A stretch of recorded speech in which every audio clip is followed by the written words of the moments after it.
It's interesting that in the Eastern tradition, it is thought that every night we go into various levels of sleep, going in from a dreaming sleep to a deeper sleep where all dreaming stops, and we return to the self we were before we were.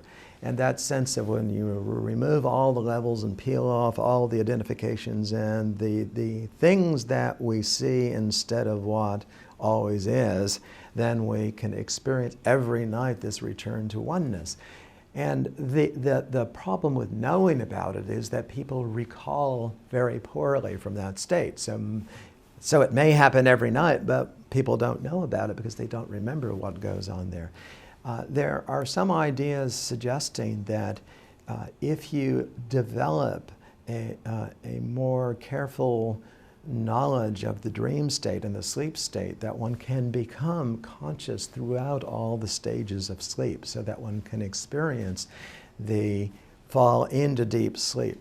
Personally, I've had a few experiences where I started out recognizing I must be asleep because there's nothing. There's no body, there's no dream, there's no sense. I remember I had a body, but it's gone. And so I'm left with this pure nothingness somehow. And these are thoughts after the fact in describing it, but it was something like just experiencing that there's a pure nothingness that can be experienced directly. And of course, this same idea is common in the East. But I think we can learn by cultivating awareness as we fall asleep, especially going directly into dreaming or REM sleep. We can learn to become more aware of the transitions from waking to sleep and via dreaming, and that in the East this is thought to be a parallel to the same process that occurs at death.